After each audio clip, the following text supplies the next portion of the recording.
ஆண்டவராகிய இயேசுவின் நாமத்தினாலே இந்த காலை வேளையில் கூட உங்களை அவரை வாழ்த்துகிறேன். கர்த்தர் உங்களை ஆசீர்வதிப்பாராக. இந்த நாளிலே கூட மத்தேயு 28 6 வசனத்தை கூட வாசித்து தியானிக்கலாம். அவர் இங்கே இல்லை, தாம் சொன்னபடியே உயிர்த்தெழுந்தார். கர்த்தரை வைத்த இடத்தை வந்து பாருங்கள். மிக அருமையான வேதவசனம். இந்த வேதவசனத்தில் கூட தாம் சொன்னபடியே உயிர்த்தெழுந்தார் என்று சொல்லப்பட்டிருக்கிறது. மெய்யாகவே நம்முடைய தேவன் உயிர்த்தெழுந்திருக்கிறார். அன்று தூதர்கள் மரியாளுக்கு இந்த காரியங்களை அறிவித்தார்கள். இதை தூதர்கள் அறிவித்து அவர்கள் மரியாளிடத்தில் என்ன சொன்னார்கள் என்றால், பயப்படாதிருங்கள் என்று சொல்லியிருக்கிறார். ஏனென்றால் இந்த உலகத்தில் அநேக பயங்கள், அன்றும் சீஷர்களுக்கும் மற்றவர்களுக்கும் இயேசுவை கொலை செய்து அடக்கம் செய்த பிறகு எல்லாருக்குள்ளும் ஒரு பயம் இருந்தது. அதுபோல் நம்முடைய வாழ்க்கையிலும் எல்லா சூழ்நிலைகளையும் குறித்து இந்த உலகத்தில் பயங்கள் இருக்கிறது. அந்த பயங்கள் நீங்கும்படியாக தான் இயேசு உயிர்த்தெழுந்திருக்கிறார். நமக்குள்ளே இருக்கிற பயங்கள் எல்லாம் மாற வேண்டும் என்றால் இயேசு உயிர்த்தெழுந்ததை நீங்கள் விசுவாசிக்கும்போது உங்களுடைய வாழ்க்கையில் எல்லா பயங்களும் நீங்கிவிடும். அன்று தூதர்களும் அதை தான் சொல்லியிருக்கிறார்.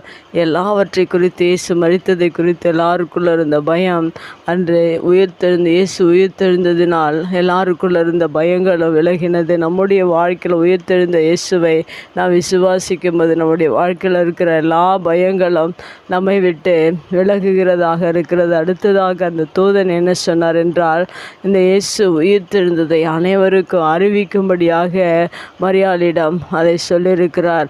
அதுபோல் நம்முடைய வாழ்க்கையில் நாம் உயிர்த்தெழுந்த இயேசுவை நாம் அநேகருக்கு அறிவிக்கிறவர்களாக இருக்க வேண்டும்.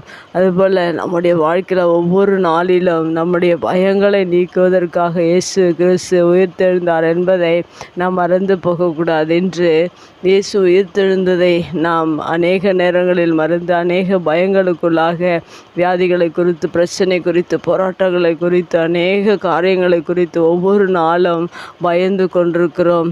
ஏனென்றால் நம்முடைய தேவன் உயிர்த்தெழுந்த தேவனாக இருக்கிறார் என்று எல்லாரும் மரித்து கல்லறைக்குள் அடக்கம் செய்யப்படுகிறார்கள். ஆனால் நமக்காக தேவனாக இந்த பூமியில் வந்து நமக்காக ஜீவனை கொடுத்தவர் அவர் என்ன செய்திருக்கிறார் என்றால், அவர் இங்கே கல்லறைக்குள் அவர் இல்லை, அவர் உயிர்த்தெழுந்தார் என்று நமக்கு தூதன் மூலமாக அறிவிக்கப்பட்ட செய்தியை நாம் விசுவாசித்து இந்த உலகத்தில் பயங்கள் இல்லாதபடிக்கு நாம் இயேசுவை அறிவிக்கிறவர்களாக இருக்க வேண்டும்.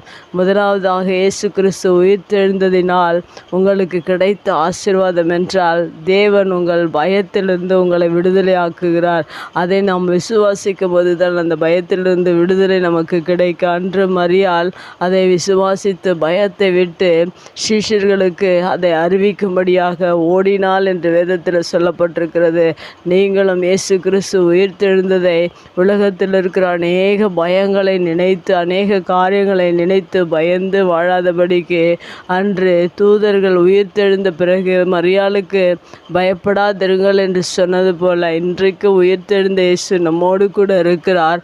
நாம் எதற்கும் பயப்படாதபடிக்கு நாம் இயேசுவை அறிவிக்கிறவர்களாக இருக்க வேண்டும். அந்த உயிர்த்தெழுந்த இயேசு நமக்குள்ள வாழ்ந்து கொண்டிருக்கிறார். அங்கு சீஷர்களை பார்க்க அவர்கள் மரியாள் சென்று கொண்டிருந்த போது இயேசுவும் எதிர்பட்டு அவர்கள், நான் எழுந்த செய்தியை மரியாளுக்கு அறிவித்து சீஷர்களுக்கு அறிவிங்கள் என்று அவரும் சொல்லுகிறார். அதுபோல் எல்லாரும் தூதர்களும் இயேசுவும் அவர் உயிர்த்தெழுந்ததை அறிவிக்கும்படியாக நமக்கு சொல்லியிருக்கிற இந்த காரியத்தை ஒருபோதும் மறந்து போகக்கூடாது. இந்த உலகத்தின் சூழ்நிலையை பார்த்து பயந்து வாழாதபடிக்கு உயிர்த்தெழுந்த இயேசு உங்களோடு கூட இருக்கிறார் என்பதை நீங்கள் நினைத்து அநேகருக்கு இந்த சுவிசேஷத்தை அறிவிக்கும்படியாக அன்று மரியாளிடம் இயேசு சொன்னது போல, தூதர்கள் சொன்னது போல உங்களுடைய வாழ்க்கையில் ஒருவேளை பயங்கள் இருக்கும் என்றால் அதை எல்லாவற்றையும் நீக்கி தேவன் பயப்படாதிருங்கள் என்று சொன்னதை நீங்கள் நினைவில் கொண்டு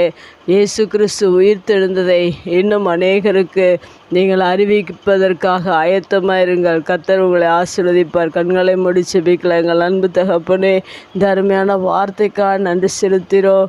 பயந்திருந்த மரியாளிடத்தில் தூதர்கள் பயப்படாதீர்கள் என்று சொல்லி இயேசு உயிர்த்தெழுந்ததை சீஷர்களுக்கு அறிவிக்கும்படியாக சொன்ன காரியத்தை நாங்கள் நினைக்கிறோம். அதுபோல் எங்களுடைய வாழ்க்கையில் இருக்கிற எல்லா பயங்களையும் நீர் உயிர்த்தெழுந்ததினால் நீக்கி நாங்களும் உமக்காக நீர் உயிர்த்தெழுந்ததை நாங்கள் அநேகருக்கு அறிவிக்க நீர் எங்களை தகுதிப்படுத்துவீராக. நம்முடைய வார்த்தை கேட்கிற ஒவ்வொரு பிள்ளைகளுக்குள்ளும் இருக்கிற பயங்கள் நீங்கட்டும். உயிர்த்தெழுதலை அறிவிக்கிற பிள்ளைகளாய் நீர் ஒவ்வொருவரையும் மாற்றுவீராக. இயேசுவின் நாமத்தில் ஜெபம் கேளு நல்ல பிதாவே. ஆமேன்.